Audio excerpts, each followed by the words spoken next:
8h33 sur RMC et BFM TV. Bonjour François Hollande. Bonjour. Merci d'être dans ce studio pour répondre à mes questions ce matin. Vous êtes bien sûr l'ancien président de la République. On va parler des crises intérieures avec les retraites, la France qui semble dans l'impasse avec le débat qui commence aujourd'hui à l'Assemblée et une mobilisation qui ne cesse pas, une hostilité des Français à la réforme qui ne faiblit pas. Et puis crise extérieure, jusqu'où faudra-t-il pousser l'aide de la France et de l'Europe à l'Ukraine? Mais je voudrais d'abord commencer par une image qui était il y a 3 jours, c'était vendredi dernier. Vous arriviez dans la cour de l'Élysée. Voici l'image pour ceux qui nous regardent sur BFM TV. Vous rejoignez Emmanuel Macron pour un déjeuner en tête-à-tête. Vous montez les marches, des marches que vous pourriez monter les yeux fermés, vous les connaissez par cœur. Qu'est-ce que vous ressentez à ce moment-là? D'abord, je ne viens pas souvent à l'Élysée depuis 2017, soit de la 3e fois. Le président de la République voulait faire une consultation, c'était mon devoir d'y être. Et il y a toujours une pointe d'émotion, c'est vrai, de revenir dans les lieux où j'ai pu prendre des décisions majeures pour le pays. Mais il ne faut pas vivre avec de la nostalgie, il faut toujours regarder par responsabilité, même par esprit de dialogue républicain. Il faut toujours regarder ce qui peut être fait pour le pays. Il y a le lieu et il y a son hôte. Oui. Le lieu, c'est l'émotion, évidemment. Le fait d'être accueilli là, par celui que vous avez fait grandir, est-ce que ça vous fait quelque chose quand même? Je le connais. Je connais les lieux, je connais le président. Il a été à un moment mon collaborateur, puis ensuite ministre d'un gouvernement. Il a pris des décisions, celle d'abord d'être candidat alors que je n'avais rien dit. Bon, tout ça effectivement fait partie de ce que la vie politique peut produire. Et donc, il y a une distance qui s'est forcément établie. Et même sur le jugement que je porte sur sa politique, j'ai souvent dû prendre la parole parce qu'elle ne me paraissait pas correspondre précisément à ce que j'avais pu faire en mon temps ou ce que l'idée que je me fais de l'équilibre social du pays exigeait. Et justement, on va y venir, mais je note quand même que le mot que vous avez utilisé, c'est « il faut y aller par devoir ». C'était donc pas par plaisir. Moi, je pense que c'est vrai pour tout ancien président. Quand il revient là, Valéry Giscard d'Estaing ne voulait même pas venir à l'Élysée tant il était pris par l'émotion, sans doute, la nostalgie et le regret, sûrement. Enfin, moi, je suis débarrassé quand même de ces préjugés-là. Je considère que quand il y a un dialogue républicain, il faut qu'il soit mené. C'était sur les institutions, c'était pas sur les sujets d'actualité. Mais j'imagine que vous... Même si on les a évoqué, mais sur les institutions, il me paraissait tout à fait nécessaire que le président d'abord fasse cette consultation et que je m'y rende. Je pense que Nicolas Sarkozy ira aussi et que d'autres autorités y seront également conviées. Voilà, ça fait partie de ce que la France peut quand même donner comme image, c'est-à-dire le lieu du dialogue. Est-ce qu'il comprend justement le pays aujourd'hui? Ça, à vous de former ce jugement. Moi, ce que j'ai considéré, c'est que quand il y a un mouvement social comme celui-là, l'erreur, c'est toujours de penser que c'est comme avant. Non, chaque mouvement porte en soi une force, une intensité, peut-être aussi une aspiration, quelquefois même des tensions, et que celui-là doit être regardé vraiment avec beaucoup de netteté. C'est-à-dire, c'est un mouvement qui, bien sûr, part des retraites, mais englobe d'autres colères, d'autres frustrations. Une inflation que nous n'avions pas vue depuis 30 ans, d'avoir aussi une crise de l'énergie qui se surajoute aux difficultés du quotidien, d'avoir une guerre à nos portes, d'avoir une crise sanitaire qui est certes terminée mais qui a laissé des séquelles. Tout ça, ça fait un terreau qui est assez dangereux. Donc c'est très important qu'un président de la République, en tout cas moi je pense que c'était sans doute ce qu'il cherchait à comprendre, prenne conscience que ce mouvement-là est aussi porteur d'un certain nombre de peurs, d'inquiétudes et qu'il faut apaiser. Vous dites c'est un terreau. Est-ce que ça veut dire que connaissant ce terreau, pour le coup, ça n'est pas une surprise. Sachant la période dans laquelle sont les Français, post-Covid, inflation, comme vous dites, est-ce que ça veut dire que c'était inflammable et donc probablement dangereux d'avoir ajouté à ce terreau cette réforme maintenant? Oui, je pense que c'était effectivement un risque qui a été pris. Non pas qu'il ne faille jamais réformer les retraites. Moi-même, comme président de la République, j'ai eu à le faire. La fameuse réforme Touraine. Mais il faut savoir exactement à quel moment une telle proposition doit être faite, à partir de quelle discussion, notamment sur le travail, ce que les syndicats réclamaient, et d'avoir aussi le souci de la justice, alors même que les Français trouvent que leur pouvoir d'achat, à juste raison, est entamé. Donc tout cela faisait partie, à mon avis, du décor. Et là, il y a eu une irruption dans ce décor avec la réforme des retraites. Presque une manière de mettre de l'huile sur le feu, quoi. Oui, mais ça peut arriver quelquefois qu'il y ait des déclarations qui peuvent être maladroites ou des décisions qui peuvent être malencontreuses. Là, il y aura sans doute à modifier encore le régime des retraites dans les années qui viennent, mais il faut le faire avec le souci d'être bien compris et de la justice.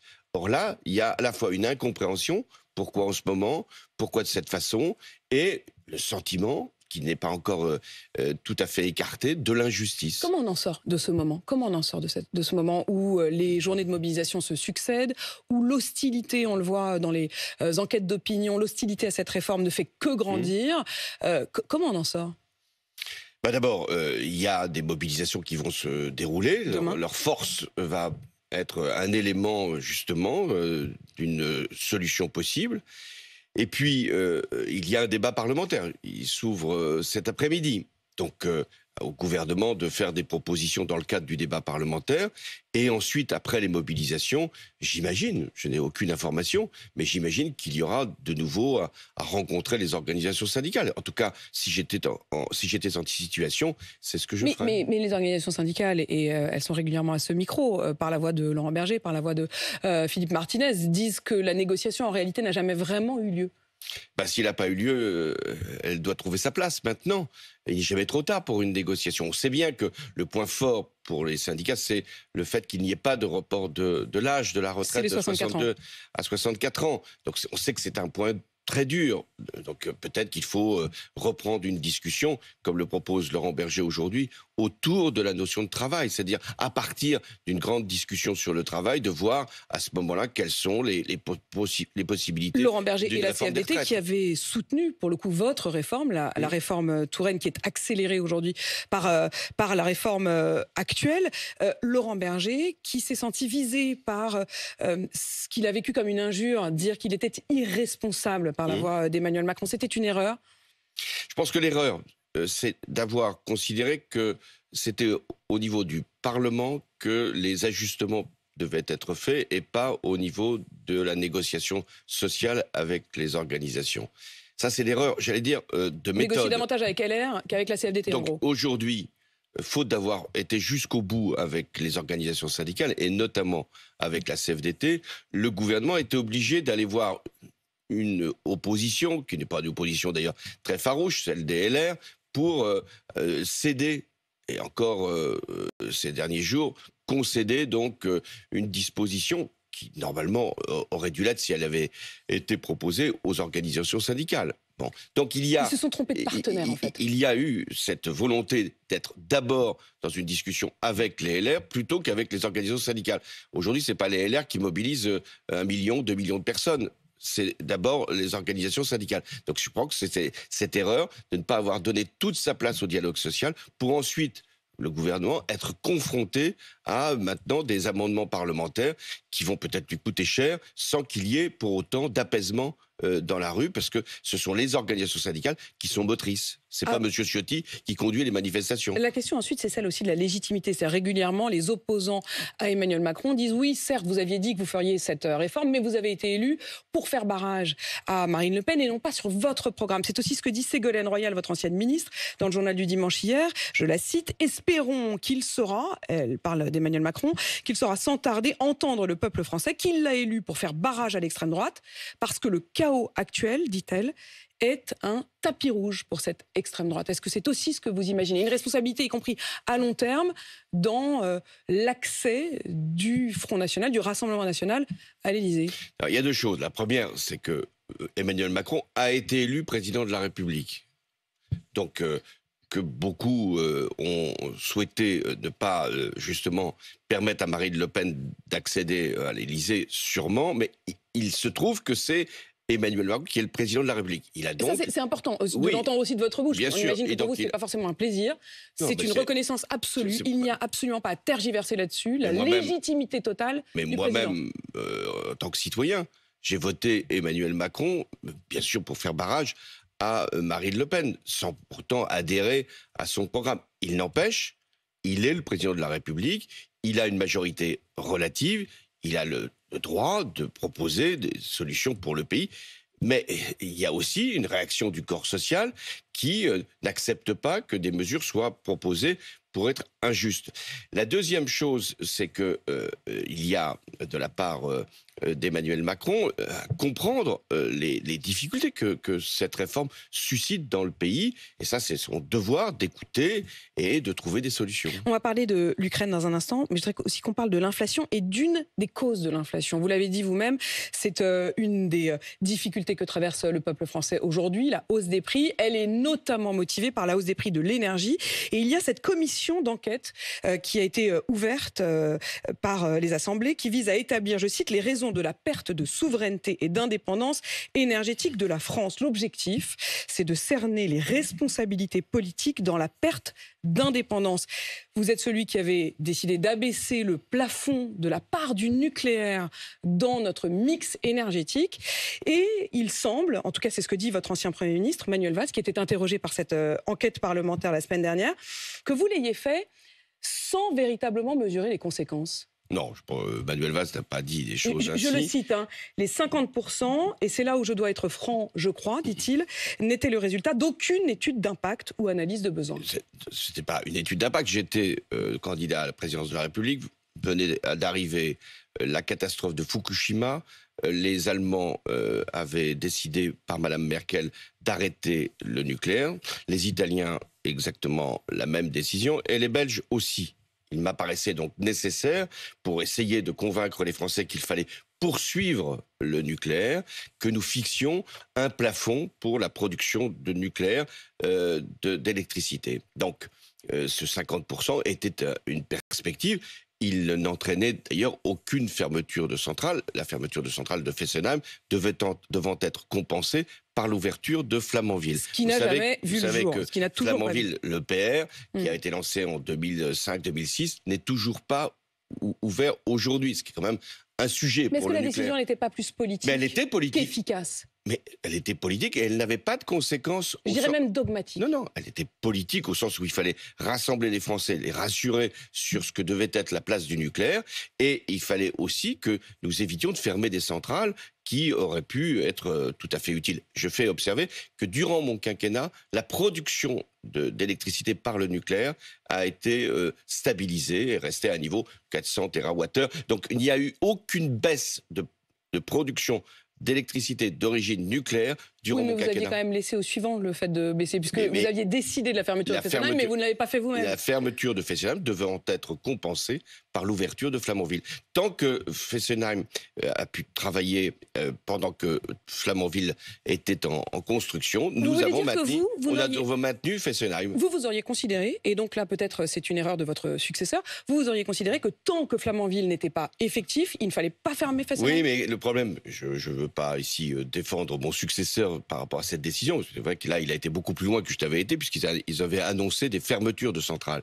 Mais c'est vrai que les retards de Flamanville ont été chaque fois annoncés et rendant de plus en plus difficile le maintien de Fessenheim, puisque des décisions de démantèlement devaient être prises à un moment ou à un autre. Mais vous ne reconnaissez pas de responsabilité. Vous vous dites pas...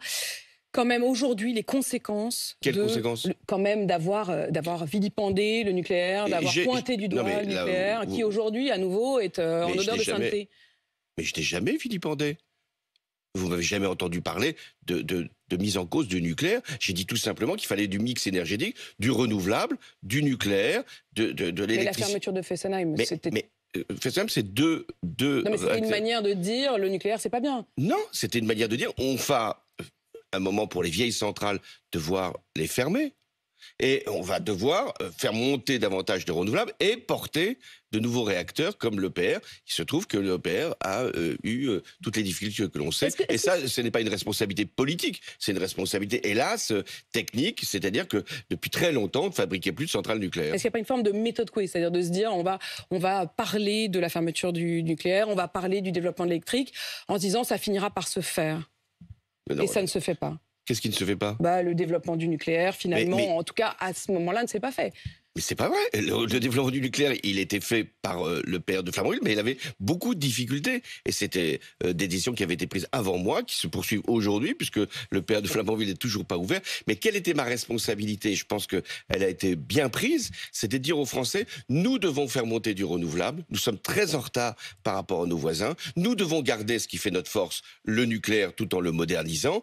Et nous devons faire des économies d'énergie. Eh bien, cette politique-là, elle est encore celle que je défends aujourd'hui. Et cet affichage politique, il était très important. Le mix énergétique, de dire on ne va pas mettre tout dans le nucléaire alors qu'il faut développer le renouvelable. Et ça aurait été absolument là, tout à fait absurde et même dangereux de dire on va mettre tout dans le renouvelable. Regardez les difficultés qu'ont certains et on va abandonner le nucléaire alors que ça fait partie de notre force. Enfin, sur la question du gaz, on a été quand même beaucoup plus, sérieux que notre voisin allemand. C'est-à-dire qu'on n'était pas du tout beaucoup moins dépendant du gaz russe. Donc la politique énergétique, il faut la défendre parce qu'elle a précisément permis de protéger les Français. Et s'il y a une hausse du prix de l'électricité, c'est pas du tout à cause de Fessenheim ou du nucléaire ou même des renouvelables. C'est parce qu'il y a eu du gaz qui a été beaucoup plus cher et que comme le prix de l'électricité est lié au prix du gaz, pas lié à autre chose. Et là, on sait bien qu'ils ont tant de mal à en sortir de ça. Justement, parlons de l'Ukraine, François Hollande. Dans le journal Franc-Tireur, vous avez signé une tribune où vous appelez la France à soutenir. Vous dites la guerre s'est installée pour longtemps à l'est de notre continent. Pour vous, la France doit envoyer des chars lourds à l'Ukraine. Officiellement, Emmanuel Macron n'a pas tranché, mais Elisabeth Borne a laissé entendre que ce serait plutôt non, puisqu'elle dit ça ne se fera que si nous en avons aussi suffisamment pour nous. Or, vous le reconnaissez vous-même dans cette tribune, nous en avons peu. La vérité, c'est qu'il y en a très peu, 220, dites-vous. Et donc, la conséquence, c'est qu'il faut en envoyer et il faut augmenter encore les budgets de l'armée. Est-ce que la décision qui a été prise par Emmanuel Macron d'augmenter ces budgets vous paraît suffisante? Elle est indispensable. Il est clair que nous sommes dans une période, on ne sait pas quand est-ce qu'elle va s'arrêter, mais enfin, elle risque de durer, où la tension internationale, les visées de la Russie, les menaces de la Chine exigent que nous renforcions notre outil de défense, ce qui d'ailleurs conduit à des dilemmes, des arbitrages compliqués. Au moment où on demande aux Français de reporter l'âge de la retraite, on va dépenser 130 milliards, c'est l'annonce qui a été faite, 10 fois plus que ce que les retraites vont pouvoir rapporter si la réforme est mise en place. Donc c'est vrai qu'il y a des arbitrages à faire. Mais qui sont indispensables à vos yeux. Qui sont indispensables, mais qui supposent là aussi qu'on mette tout à plat, c'est-à-dire quelles sont les autres dépenses qu'il va falloir maîtriser et quelles sont les recettes. Et les recettes, les prélèvements. Lesquels? Comment? Alors ça fait partie, à mon avis, du sujet majeur de ces prochaines années. Si on veut se défendre, si on veut une politique plus juste sur le plan social, si on veut une politique industrielle qui soit capable de résister à la compétition mondiale, et notamment ce que font les États-Unis, et si on veut faire une transition écologique, il faut qu'il y ait des recettes supplémentaires. Une forme d'impôt de guerre, une taxe exceptionnelle, peut-être sur les plus gros revenus, sur... Alors, il y a là aussi deux éléments. Un, il ne peut pas y avoir d'acceptation de quelque réforme que ce soit s'il n'y a pas une contribution des plus hauts revenus et des plus hauts patrimoines. Qu'est-ce qui fait là que beaucoup de gens trouvent que cette réforme est injuste? Au-delà des modalités du report de 62 à 64 ans, aucune contribution n'est demandée aux plus hauts revenus ni aux plus hauts patrimoines. Même dans les réformes précédentes, je ne parle même pas de la mienne, où il y avait une contribution qui avait été demandée. Mais même les réformes de Nicolas Sarkozy et de François Fillon, il y avait toujours une contribution qui était demandée aux revenus, au patrimoine. Là, rien. Deuxièmement, si on veut s'assurer, parce que c'est ça la défense, c'est s'assurer que nous allons être en sécurité. Il est assez légitime d'aller chercher, là aussi, des recettes supplémentaires. Et c'est vrai que sur les hauts patrimoines qui se sont relativement valorisés ces derniers mois ou ces dernières années, et sur les hauts revenus, il est logique, il est légitime. Et quand il n'y a pas cette contribution... Ça aurait même contribué à l'idée de justice? Mais oui, c'est ça qui crée le malaise, c'est ça qui crée le problème. Et souvent on me dit, il y a une vindicte à l'égard des plus hauts revenus, des plus hauts patrimoines, ce qui n'est pas juste, etc., ce qui n'est pas acceptable. Mais à ce moment-là, la meilleure façon de permettre l'harmonie sociale, la cohésion, l'unité nationale dans ces moments-là où il y a une guerre à nos portes, eh bien, c'est de faire contribuer les plus hauts revenus et les plus grands patrimoines. Il y a une vindicte, y compris à l'égard des politiques, et ça, je le ressens aussi dans les messages qu'on peut recevoir sur RMC, notamment sur la question des retraites des politiques. Vous-même, si nos calculs sont justes, vous cumulez la retraite d'anciens présidents de la République, d'anciens députés de Corrèze, d'anciens conseillers de la Cour des comptes et d'anciens présidents du Conseil général de Corrèze. Est-ce que ça vous paraît juste? Moi, j'ai donné tous mes revenus. Donc, pour ce qui concerne le président de la République, j'ai 4 000 € de retraite pour le président de la République, puisque je ne siège pas au Conseil constitutionnel. Je me suis donc privé, à juste raison, je ne siège pas au Conseil constitutionnel, donc je n'ai pas aucune rémunération d'ancien président de la République. J'ai une retraite pour la Cour des comptes d'à peu près 4 000 €, et le reste sur une retraite parlementaire.